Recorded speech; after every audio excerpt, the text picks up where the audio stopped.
60 ఏళ్ల నుంచి 90 ఏళ్ల వరకు తీసుకునే పెన్షన్‌పై సుప్రీంకోర్టు రద్దు అనే ఒక ఇంపార్టెంట్ అప్డేట్ మనకి ఇప్పుడే రావడం జరిగింది ఫ్రెండ్స్. సో, దానికి సంబంధించిన పూర్తి వివరాలు చూద్దాం.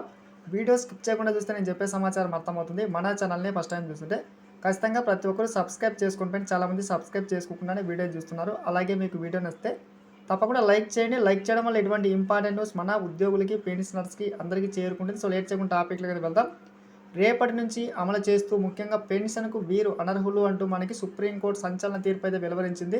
ఇక్కడ చూస్తూ ఉన్నాం. ఇప్పుడే తాజా సమాచారం రావడమే జరిగింది. రాజీనామా చేసిన ఉద్యోగుల పెన్షన్ లేదా ఫ్యామిలీ పెన్షన్ పొందేందుకు అనర్హులని చెప్పి సుప్రీంకోర్టు స్పష్టం చేసింది. ఉద్యోగి రాజీనామా చేస్తే వారి గత సర్వీస్ మొత్తం రద్దవుతుందని చెప్పి కోర్టు పేర్కొంది ఫ్రెండ్స్.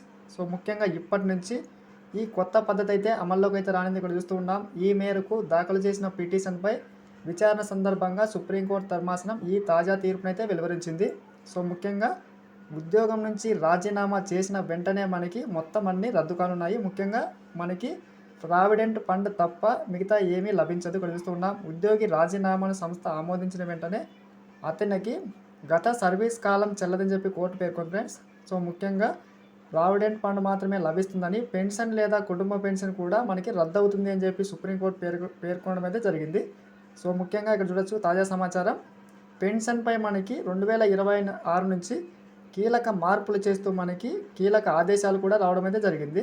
సో, ముఖ్యంగా పెన్షన్ అనేటువంటిది, కుటుంబ పెన్షన్ అనేటువంటిది రద్దు కానుందని చెప్పి, సో, ముఖ్యంగా పదవీ విరమణ తీసుకున్న వారికి పెన్షన్ వర్తిస్తుందనే నిబంధన గతంలో ఉంది ఫ్రెండ్స్. కానీ రాజీనామా దానికి పూర్తిగా భిన్నమైందని చెప్పి కోర్టు అయితే తేల్చి చెప్పింది. సో, ముఖ్యంగా పెన్షన్ అనేటువంటిది రాదు ఫ్రెండ్స్. ఇక్కడ చూస్తున్నాం. ఈ తీర్పు ఉద్యోగంలో కొనసాగుతూ మధ్యలో రాజీనామా చేయాలనుకునే వారికి ఒక హెచ్చరికగా నిలుస్తుందని చెప్పి నిపుణులు అయితే సూచిస్తూ ఉన్నారు. ఇటువంటి న్యూస్ కోసం సబ్స్క్రైబ్ చేసుకోండి. Thanks for watching. Nice day.